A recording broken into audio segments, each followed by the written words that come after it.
Testing, testing.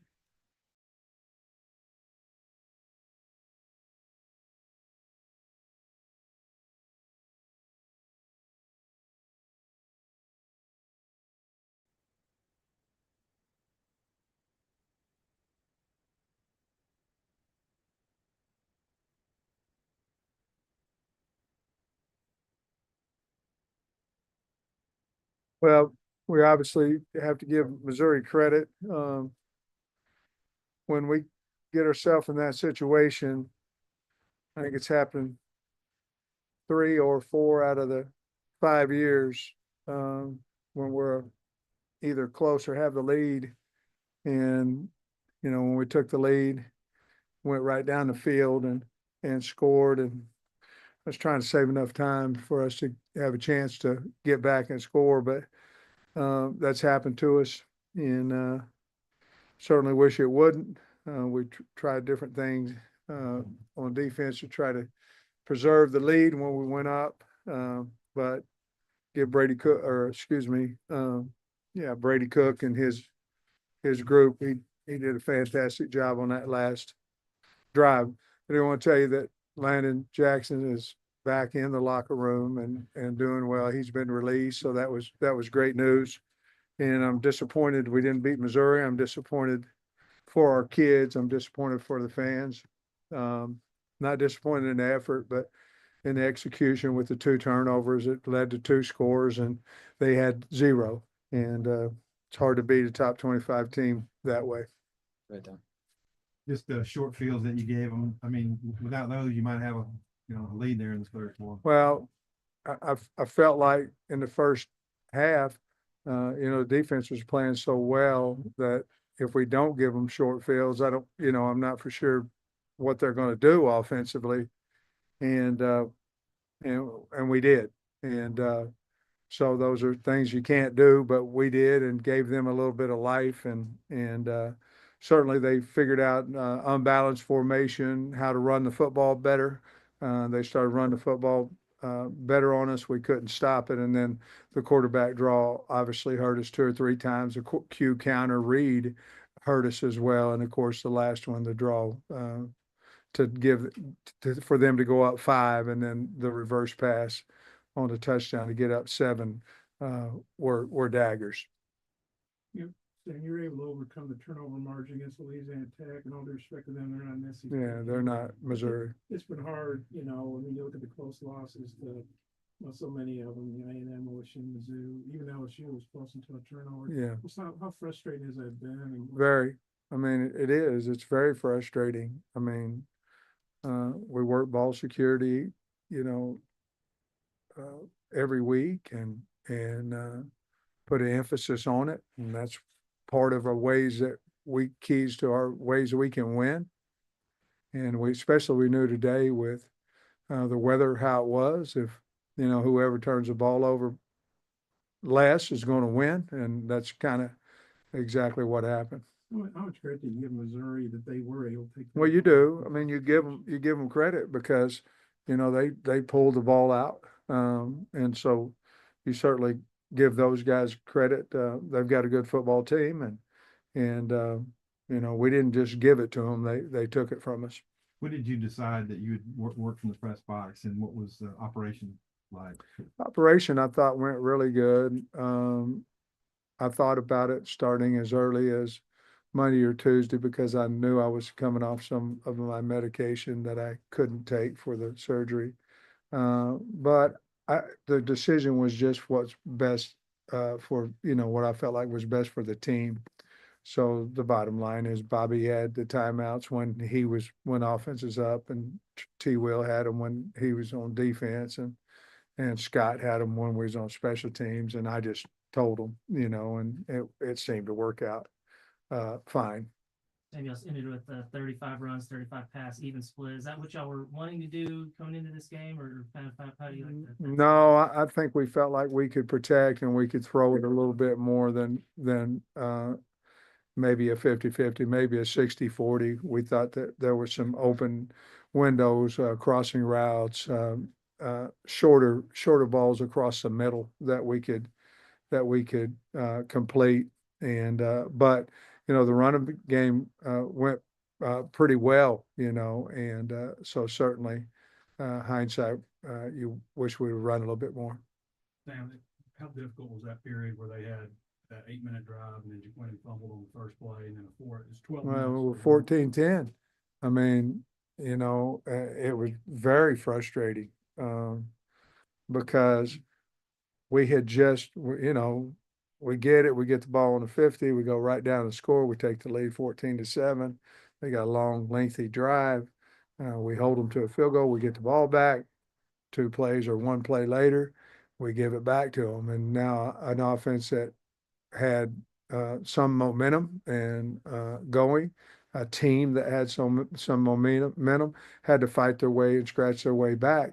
And I thought we did when we took the lead, and we did when we took the 21-20 lead, and then, we couldn't stop them. Early on, y'all had several costly penalties. Just what do you think went into the false start, jumping off sides, those penalties? Well, it's things that can't happen, and a lot of times you say, well, the crowd's awful loud and they do the move, and we were on, clap cadence some, and we were on verbal cadence some.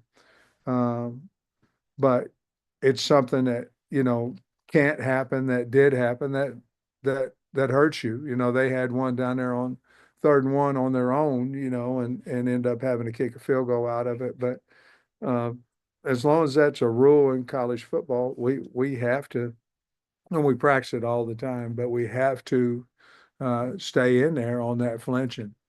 I think you guys saved your timeout on the intentional grounding right before the 4th down completion. Yeah. Was there a convenient time to use it later, or, because I think you finished with one?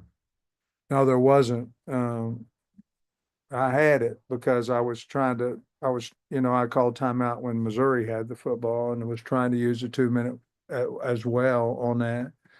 I didn't want them to run a touchdown down the middle. I was hoping that they might miss a field goal, but no, really, as I look at that last drive, it just happened, and there really wasn't a time because it was a 1st down, and then, so there really wasn't a time until it got down, and I even told Bobby there at the end, say, look, there's 6 seconds left, I can use a timeout, if you want me to. He said, no, I got the play I want. So,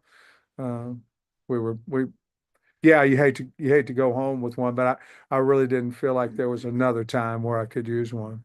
Yeah, Sam, obviously it was scary seeing, or how scary was that seeing the man, and how relieving is it that he's okay, and how tough was it that you didn't have one of your best players for like 3/4 of the Yeah. game? Well, Landon's not only one of our better players, but he's a great kid and a great leader for us and a great family.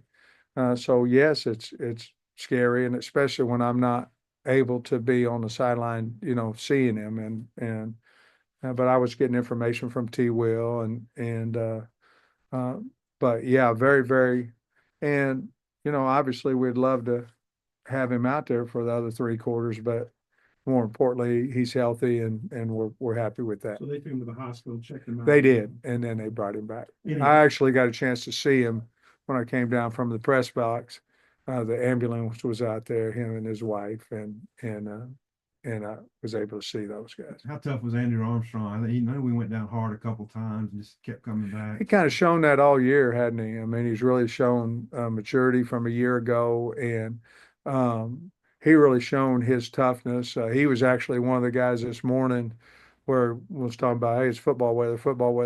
You don't usually get that from a wideout, but, yeah, I thought he had a hell of a year, and certainly proud of him and his accomplishments that he had. But the thing that he showed is he's tough, just what he said. Any updates on Dubinion or Keon Stewart? Haven't, they just said R-Dub wasn't going to come back, and Stu, I've not heard.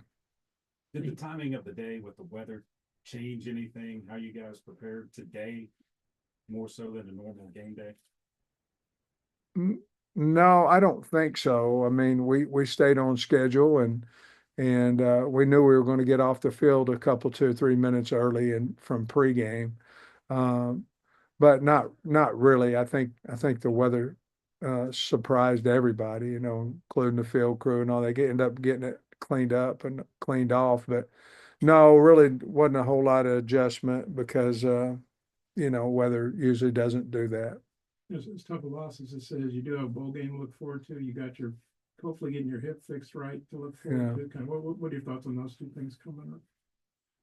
Well, I wish we were 7-5 or better, you know, going to the bowl game. I mean, I do. And, but I'm excited that we're going to get an invite somewhere, and have another opportunity to have a, you know, another winning season, winning bowl game. And then what'd you ask How about? about you got your hip surgery Tuesday still? Yeah. I know probably hip surgery, maybe isn't what people dream about, but hopefully it'll relieve your pain and make you feel better. For anybody that's had it for 150 days or whatever I've had, I wish it on nobody.